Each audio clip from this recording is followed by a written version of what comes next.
In 2005, three MIT graduate students, Jeremy Stribling, Dana Gaio, and Maxwell Cron, wrote the program SciGen to generate fake papers. In their sting, they submitted a paper to the 2005 World Multi-Conference on Systemics, Cybernetics, and Informatics.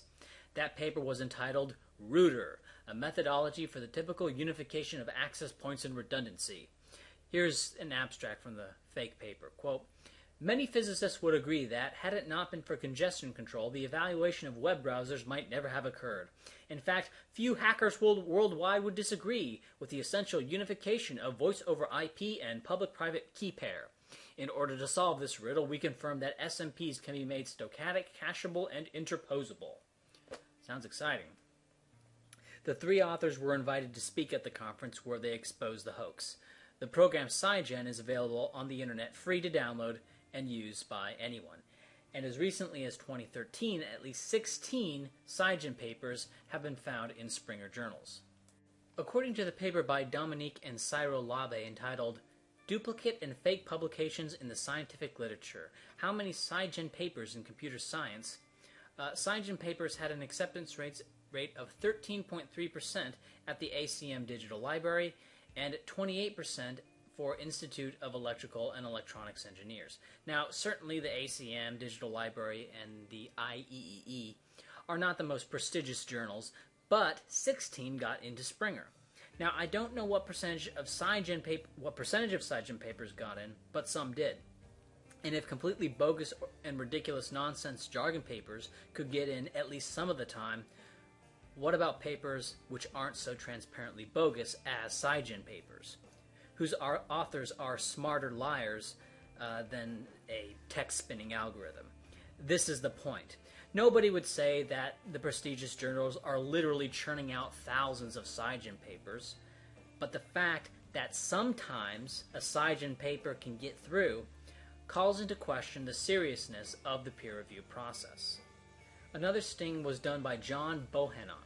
Bohannon wrote essentially the same paper 304 times about some moss that inhibited cancer growth. The paper has glaring flaws that he describes in his Science Mag article, Who's Afraid of Peer Review? Among them were descriptions of a correlation between moss exposure and cancer inhibition when his own chart showed zero correlation.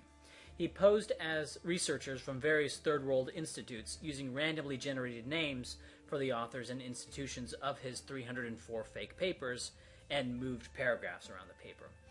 These are the same text spinning techniques used by spammers to get past spam filters. He also ran his original text through Google Translate into French and then back into English, and then manually corrected the biggest errors in the final translation. This was so that he had the correct grammar, but the idiom of a foreign speaker. The 304 slightly different papers were sent to 304 journals. In total, 157 were accepted, 98 rejected, 29 were derelict, and 20 were still reviewing the paper by the time Bohannon published the result of his sting. He sent the paper to 167 Directory of Open Access Journals and 121 to Jeffrey Beall's list, and 16 which were on both Beall's list and the DOAJ, Directory of Open Access Journals. Beall's list is a list of journals determined by Jeffrey Beall to be bogus. The Directory of Open Access Journals is run by Lars Björzenhauge, a library scientist at Lund University in Sweden.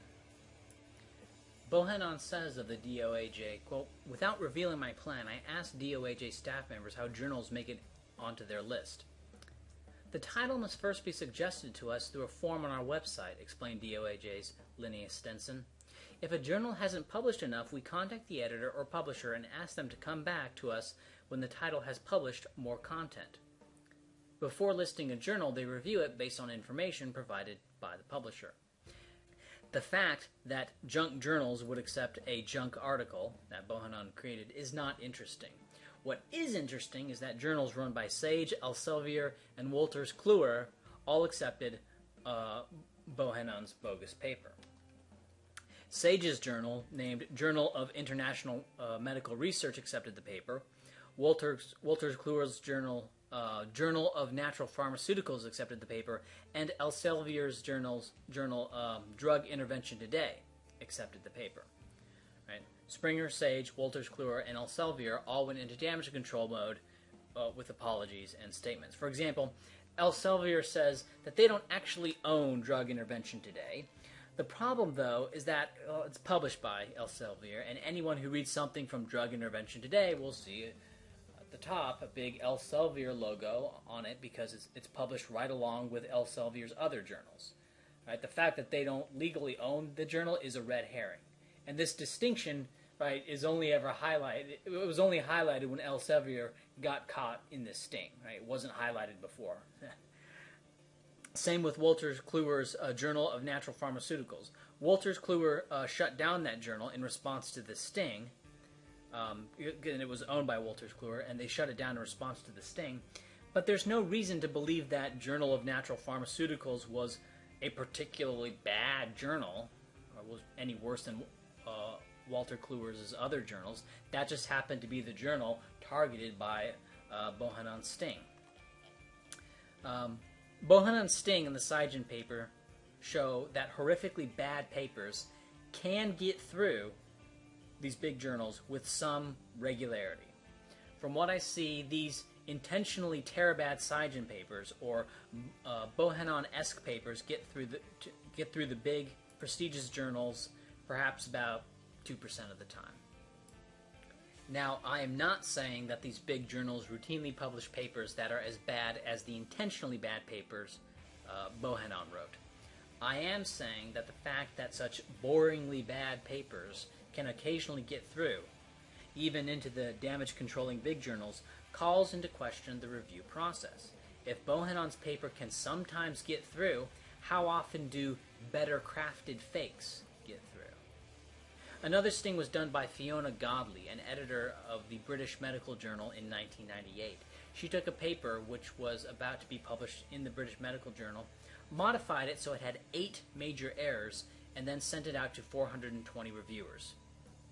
Only 221 of those reviewers who were on the British Medical Journal responded. The median number of errors found by the respondents was 2 out of 8.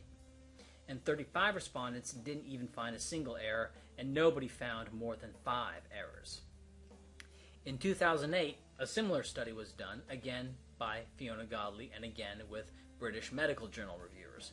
This time the paper had 9 major errors and 5 minor errors, and had 607 reviewers. The study compared the effects of training reviewers in peer review, right, how to peer review, on how many errors they caught. One group had face-to-face training, one group was self-taught, and one group had no training, the control. And these were the results. For the major errors, out of 9, the control group found 2.74, the self-taught group found 3.01, and the face-to-face training group found 3.12. For the minor errors, out of 5, the control group found 1.07, the self-taught group found 0.85, and the face-to-face training group found 1.03. While presented as a study testing the efficacy of a reviewer training program, it is a de facto sting against the British Medical Journal. The 2014 Journal Citation Report gave the British Medical Journal an impact factor of 16.378, putting it at 4th place among all general medical journals in the world. In my opinion, the fact that Fiona actually engaged in these stings is evidence that the British Medical Journal is probably better than average, than other journals, which don't even bother with this kind of testing, are probably even worse. In 1997, from the paper Who Reviews the Reviewers? Feasibility of Using a Fictitious Manuscript to Evaluate Peer Reviewer Performance, the author sent an intentionally bad manuscript to all of the reviewers at Annals of Emergency Medicine. At the time of submission, the journal had an acceptance rate of 26%. Today, the journal has an impact factor of around 4.33, which is average. Of the 262 reviewers the text was sent to, the response was 63 had no response, 117 called for rejection, 67 called for revision, and 15 called for immediate acceptance. But keep in mind that the opinions of the reviewers who didn't respond would not be included in the decision to accept or reject the article. In my opinion, this fake study would have a 1.4% chance of being published by Annals of Emergency Medicine. This assumes it would have 3 reviewers and require unanimous acceptance to get published by the editors, and that half of the reviewers who requested revision would later accept the paper, and half who requested revision would later reject the paper. So the paper probably would not have been accepted. But what is more interesting is the number of errors identified by the reviewers. For those who said to accept the paper, they on average found 1.73 errors.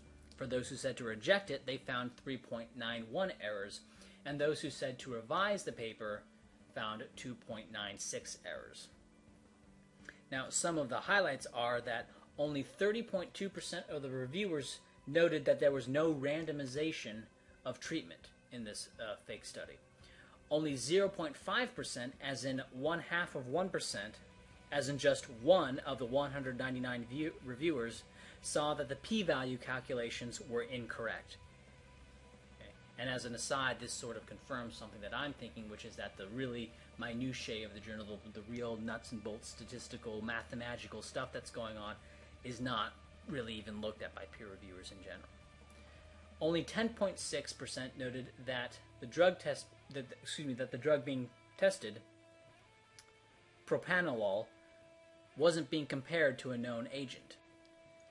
Despite the fact that this article probably wouldn't be accepted based on my assumptions previously, the fact that so few of the intentionally planted errors were found is, in my opinion, a condemnation. And Annals of Emergency Medicine is an average journal, it seems, so these results are probably typical.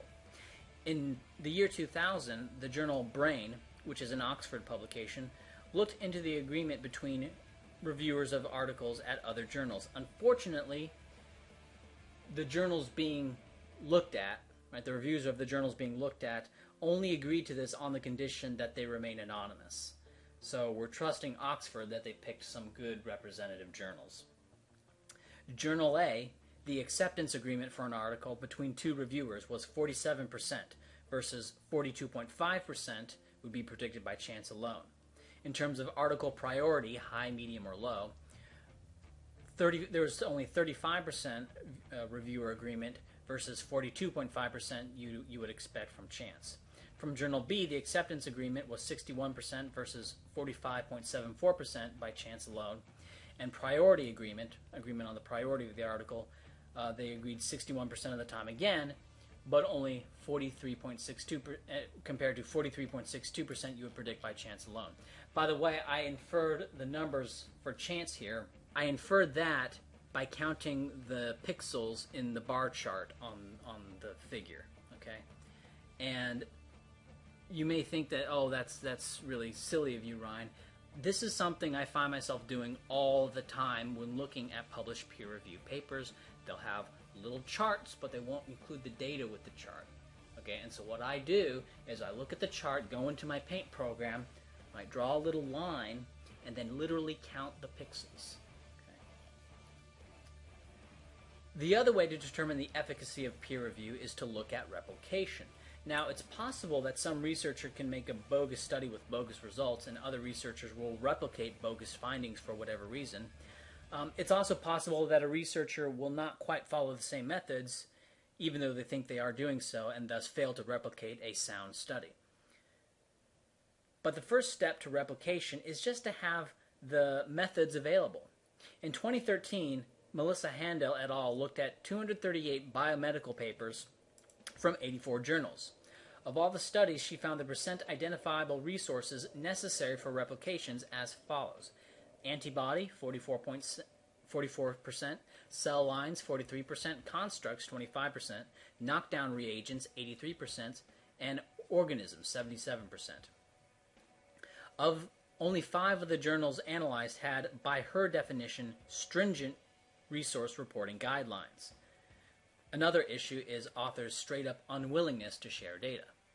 A report from the Institute of Medicine by Christine Lane entitled Sharing Clinical Research Data, a Workshop, asked 389 researchers from 2008 to 2012 how willing they would be to share protocols and raw data. In 2008, 80% of the respondents would be willing to share additional protocols beyond what was gone over in the methods section, but only 60% would be willing to share raw data. In 2012, only 60% of researchers said they were willing to provide additional protocols, and only 45% said they would be willing to share raw data. Keep in mind that this is just a survey. In my opinion, this overestimates how many really would share this information. Part of this may explain the difficulty of replication.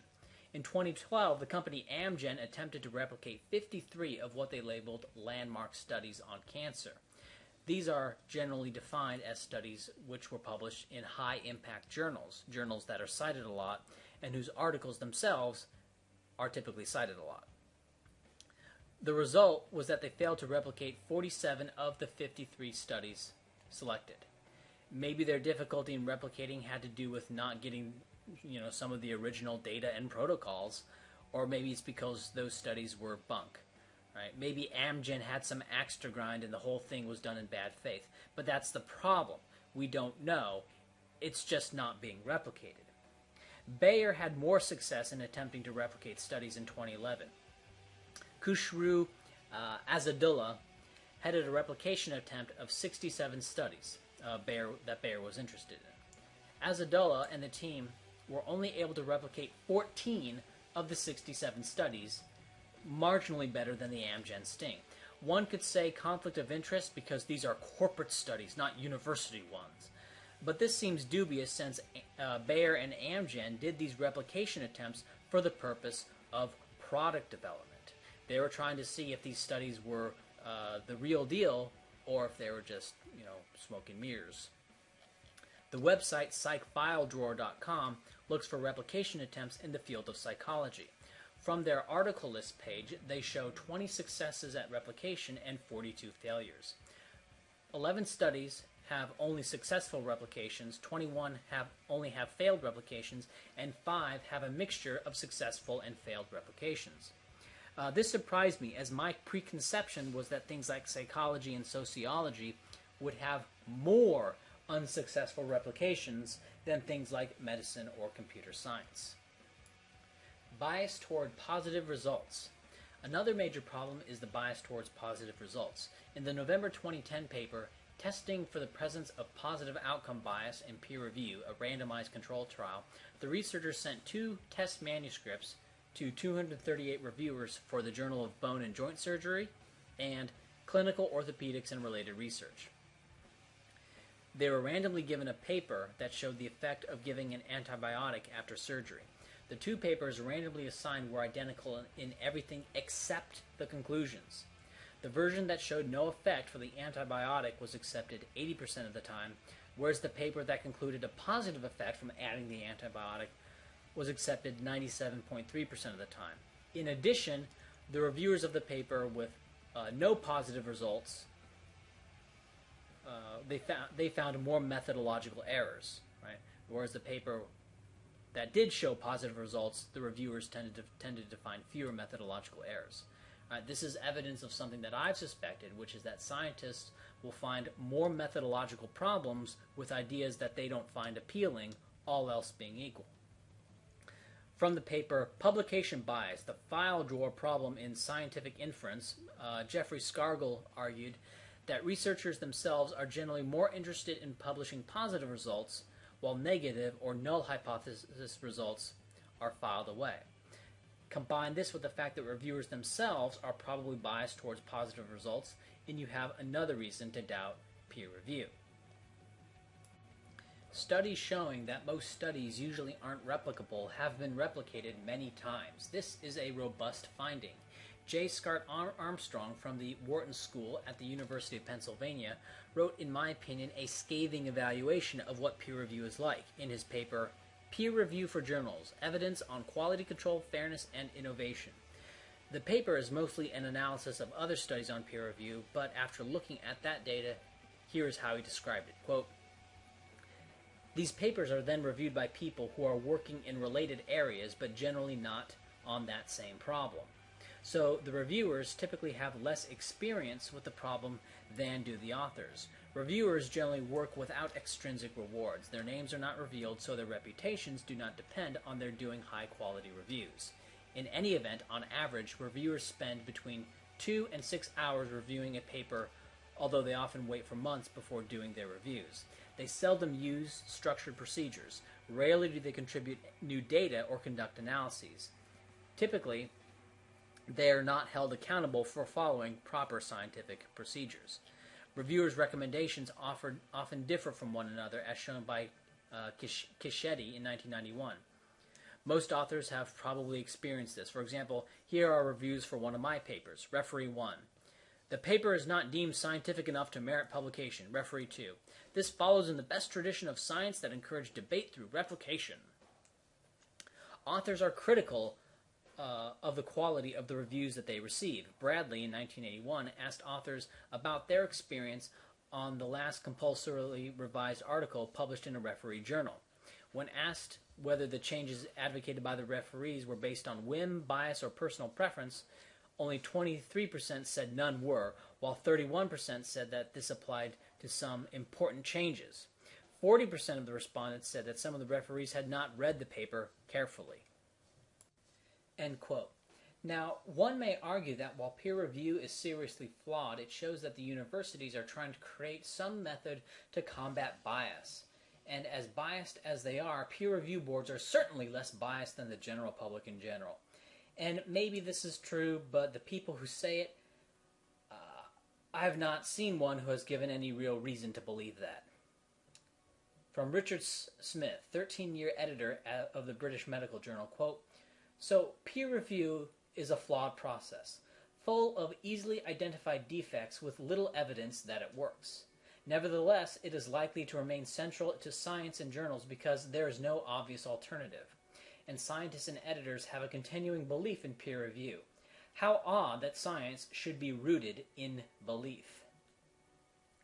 In terms of the benefits of the journal system and peer review, there are two arguments that I have heard for it. One, that peer review keeps out bad science, and two, that it helps proliferate research. Regarding point number one, how on earth did researchers distinguish real science from quackery before peer review? Remember, the journal Nature didn't even have peer review until 1965, and in all of Albert Einstein's career, he submitted one article to a formal peer review process. Maybe it's because they themselves, scientists in the field, are actually capable of distinguishing quackery. After all, aren't they supposed to be the experts in the first place? Why do you need referees, usually being 3 experts, to review something before the other experts can review it after it's published in a journal or anywhere else? And the evidence presented in this section on peer review, I believe, calls into question the general efficacy of the peer review process. In terms of proliferating research, that seems like a joke. Maybe this was an important thing before the internet. I suspect not, as the real explosion in publications and science journals didn't happen until after World War II, which suggests something other than the logistics of idea proliferation were the cause. But forgetting historical stuff, today, what do journals do? Well, they keep an article in limbo for 3 to 9 months or longer, which delays the article being reviewed by everyone else. Then, when they get published, the article is now behind a paywall. Whereas if it wasn't published in a journal, maybe the author published it on his website, the whole world could see it. Okay? Peer review are 2 words that people like to say. Okay? In reality, all scientific papers are peer-reviewed in the sense of what those 2 words mean. All of those researchers have colleagues, and if they publish in a non-peer-reviewed journal, well, it gets criticism, they then modify it, etc. Okay? When people say peer-reviewed, that is code for it got through the journal barrier. Okay? When people say peer review as to the formal peer review process, that what they really mean is journal judgment. That's a better way to describe it. Saying the words peer review and this idea that there's these other people over here are against peer review, it confuses people. Okay? because nobody is against peer review in the sense of what those two words mean. Okay, they are against the journal system. But after all of this, I am left wondering how it got this way. In an article in The Guardian, Randy Schekman characterizes the situation thusly, quote, "We all know what distorting incentives have done to finances and banking. The incentives my colleagues face are not huge bonuses, but the professional awards that accompany publication in prestigious journals, chiefly Nature, Cell, and Science. These luxury journals are supposed to be the epitome of quality, publishing only the best research, because funding and appointment panels often use place of publication as a proxy for quality of science. Appearing in these titles often leads to grants and professorships. It is common and encouraged by many journals for research to be judged by the impact factor of the journal that publishes it. But as a journal's scores an average, it says little about the quality of any individual piece of research. What is more, citation is sometimes, but not always, linked to quality. A paper can become highly cited because it is good science, or because it is eye-catching, provocative, or wrong. Luxury journal editors know this, so they accept papers that will make waves because they explore sexy subjects or make challenging claims. This influences the science that scientists do. It builds bubbles in fashionable fields where researchers can make the bold claims these journals want while discouraging other important work, such as replication studies. Repeat, such as replication studies.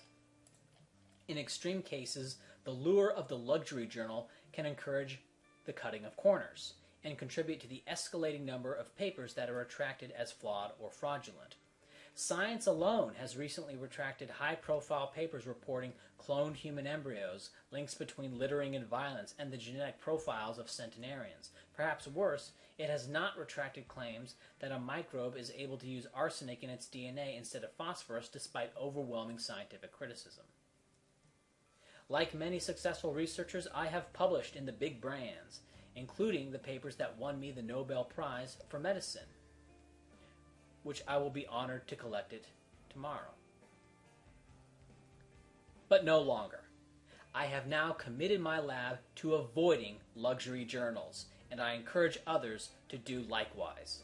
Just as Wall Street needs to break the hold of bonus culture, which drives risk-taking that is rational for individuals but damaging to the financial system, so science must break the tyranny of the luxury journals. The result will be better research that better serves science and society." Close quote. So how did this happen? Well, I think that the rise of peer review and the shockingly baseless acceptance of it is related to the increase in immediate power of the university. That's the end of the quote, by the way. It's me talking now. According to the paper, the rate of growth in scientific publication and the decline in coverage provided by Science Citation Index, there are roughly 32 times as many chemistry papers published in 2012 as there were in 1937. Now, this is based on the overall rate of increase they showed from 1907 to 2007, and I then continued this trend out a few more years. And you can see those values in the charts on the screen right there. These are not exact figures, just approximations. However, the magnitude of the increase in papers published is so great that the qualitative argument I am making, that science has been inflated into a science-y industry, is still supported. Have the magnitude of the increase shown here, or double it, and the argument will still be supported. And that argument is that there is a great journal industry. The big journals don't provide anything of real value. Yes, there are some subscriptions, and universities are sure to stock up on all the best journals, but that's not really the point. The universities have these journals for the authority points, and people publish in the journals for the authority points. These journals don't have to buy any of the content. The content is submitted to them because people want to be in Nature or Cell or Science. Universities like to be able to say that their professors are all published in all the best journals, all the name brands. And when getting research funding from organizations like the National Science Foundation, established in 1950, it's made easier by being published in all of the big journals. Okay? So professors are increasingly judged by how much they are published and in what journals and how often they are cited. And this great journal industry, this great scam, this sham, this hoax has resulted in professors teaching less, teaching assistants, teaching the actual classes at the colleges more and more, and as a result, the volume of research papers being published every year increasing. The increasing authoritarian nature of the university, created largely by the rise of peer review, has, in my opinion, produced another kind of authoritarianism, an authoritarian view of knowledge and truth. Because there are so many papers, and these papers use unnecessary mathematical tricks that are difficult to understand, and they are behind paywalls, this creates an impenetrable mass on any subject. And so if, for example, you wish to say that global warming is a great big siren song, one common response is to point to the impenetrable research. But there's no way to refer to that. There's no way to actually argue that because the research itself is completely impenetrable, and it is impenetrable in three ways. One, its volume, caused by professors wanting to get published in peer-reviewed journals so that they can then get tenure. 1.486 million research papers were published in 2010. 2, the literal paywalls, the literal wall that blocks people out. This is caused by professors publishing in peer-reviewed journals instead of publicly available locations because they want to get published. And the third way is the use of unnecessary mathematical techniques and obscure language. This is caused by researchers who want to produce big effect sizes in a paper when in reality there are very little, and hide problems behind obscure language that referees can only sometimes recognize. In conjunction with over-specialization, the increasing impenetrableness of research has the effect of scientists just going along with consensus. You can't argue about a topic because you literally can't read the research. And so a great number of people, especially a certain kind of people, simply go with cues. Okay? And their thinking goes like this. Scientists are supermen. They speak a completely different language, understand mathematical and statistical concepts at a level I never will. And they are 99% honest because the hanging razor of peer review and the discerning eyes all over their work. And so, when there is an argument between university consensus and someone who opposes this, there are these people who are impervious to argument. They think, well, you may pose some tricky questions and objections that I can't counter, but one of these scientist supermen easily could if you were here. Really, this isn't an exchange. This is me trying to advance the true view. The view established by the scientific supermen in universities via the peer review process. And I'm trying to advance this true view against you, the heathens. Now, I'm getting old enough that I'm starting to see people who I know for a fact are complete and incorrigible idiots getting all sorts of advanced degrees. This is a visceral reminder that these degrees denote a lower bound of competence, not that the people with them are especially bright. And part of getting these advanced degrees is being published in some journal or another, depending on the university you want to work at, depends on how prestigious the journal you need to publish in. On a final note, one problem with the criticism of peer review that you normally hear is that it is reformist. Reform is for something that has worked in the past but has stopped working. There's no evidence that peer review ever worked, so there's no need for reform. Just abolish it. It's a practice that emerged in response to social pressures and university status games, not scientific necessity. It emerged from the ugliest traits in people, and it is an authoritarian truth filter that belongs in the Middle Ages. It lies by calling itself peer review and says that anyone who opposes its journal judgment is against peer review, right? When we're not, nobody is. And it's just another tool to make the lives of heterodox scientists even more difficult by giving them official castigations. It is a medieval process that ought to be scrapped root and branch.